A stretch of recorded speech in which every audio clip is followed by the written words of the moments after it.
C'est encore un plaisir de vous retrouver comme chaque vendredi pour partager d'intenses moments de bonheur et de découverte dans votre émission L'autre face. Alors ce vendredi, nous allons recevoir pour vous un homme politique, député, homme d'affaires et pas que. Nous allons découvrir ensemble qui se cache derrière cet homme. Comme vous le savez, le principe de l'émission, c'est de découvrir l'autre côté social de toutes les personnalités ou des personnalités que nous recevons sur ce plateau.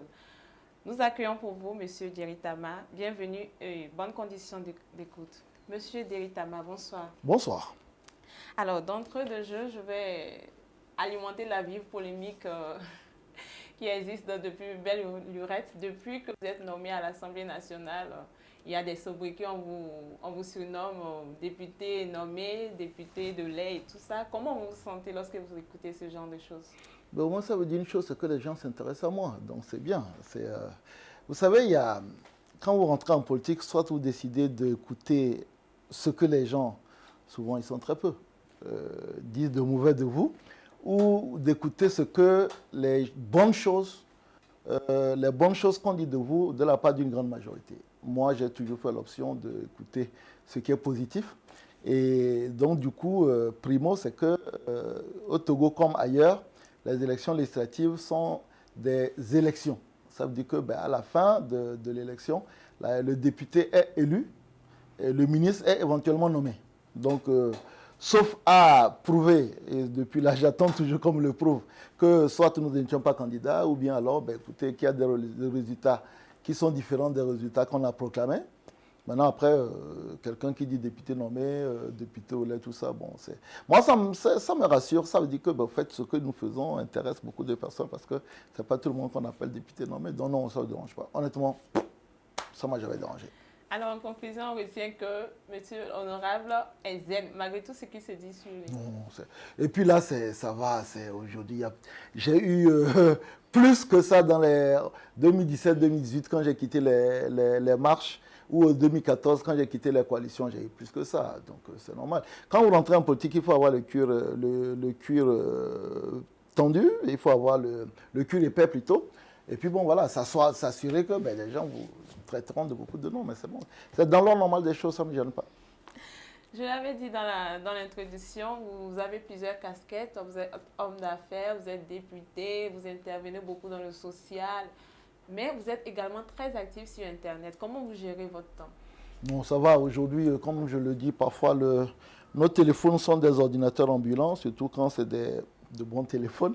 Et donc, du coup, moi, 90% aujourd'hui de mes activités, que ce soit même mes activités professionnelles, j'écris mes textes sur mon téléphone, je règle beaucoup d'affaires sur le téléphone. Donc, du coup, je n'ai pas beaucoup de loisirs. Je ne sais pas s'il faut dire heureusement ou malheureusement. Donc, je prends sur mes temps de loisirs, sur mes temps de sommeil pour faire une bonne partie de ce que je fais. Mais bon, ça fait longtemps que je le fais et je n'ai pas l'impression d'être bousculé.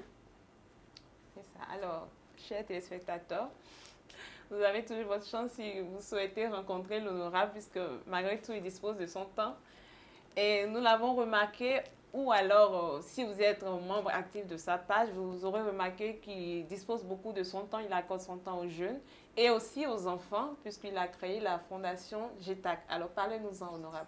La fondation GETAC, en réalité, c'est une réponse à une situation que je vis aujourd'hui, c'est que je reçois normalement tous les mercredis. Et je me suis rendu compte que 80 à 90% des gens que je reçois, c'est soit des entrepreneurs, soit c'est des primo-entrepreneurs, ou bien des gens qui veulent entreprendre, mais qui ont beaucoup de questions qui n'ont pas de réponse. Donc du coup, ce qu'on a voulu faire avec la Fondation GETAC, c'est justement apporter des réponses, mais qui s'appuient sur notre vécu.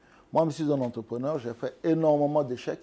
Et aujourd'hui, à la limite, ce qu'on peut donner aux jeunes qui veulent s'en c'est leur dire ce qu'il ne faut pas faire. Ce qu'il faut faire, personne ne sait. Parce que deux personnes peuvent avoir la même idée entrepreneuriale. L'un va réussir, l'autre ne va pas réussir, alors qu'ils ont fait exactement la même chose. Mais au moins ce qu'ils ne peuvent pas faire. Donc aujourd'hui, c'est beaucoup plus ça. Et puis moi, je suis ce qu'on appelle un afro-optimiste. Je pense, j'ai foi en Afrique.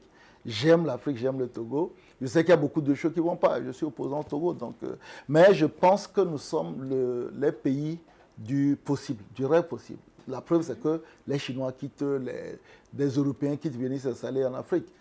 Donc je pense que nous sommes le futur Eldorado et j'essaie de communiquer ce sentiment-là à mes compatriotes et à d'autres Togolais pour leur dire oui, mais écoutez, vous savez, l'Afrique c'est vrai que la famine, les guerres et tout ça, mais l'Afrique aussi c'est le continent qui réalise les plus forts taux de croissance. C'est le continent où aujourd'hui la jeunesse est la plus vivante.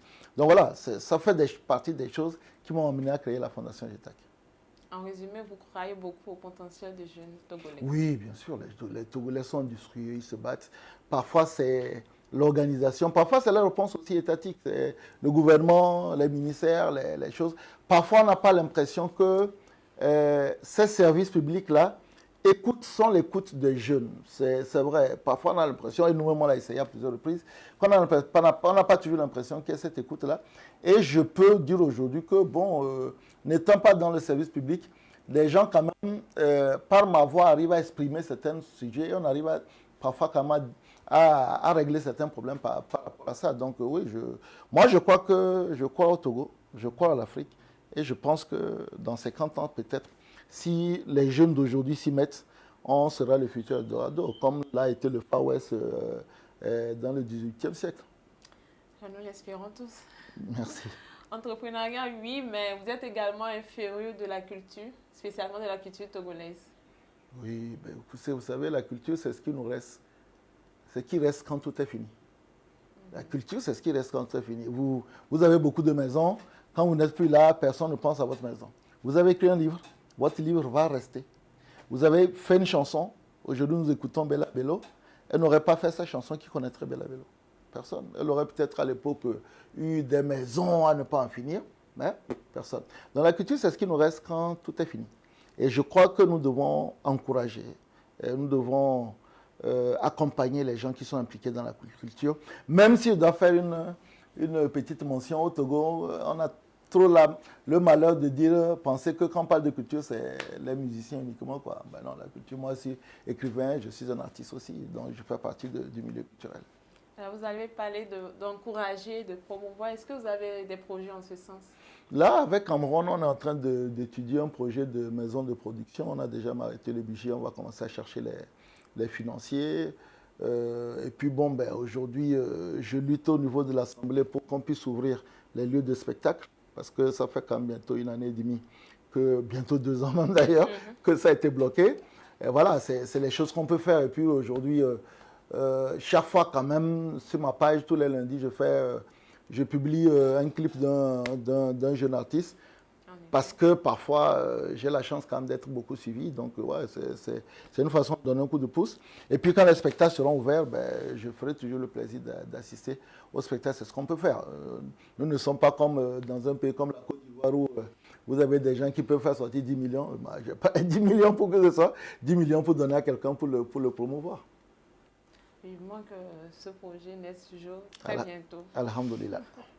Alors, vous êtes également un passionné de randonnée, spécialement du tourisme. Est-ce que des projets s'annoncent aussi dans ce secteur? Non. Ou c'est juste une passion que Non.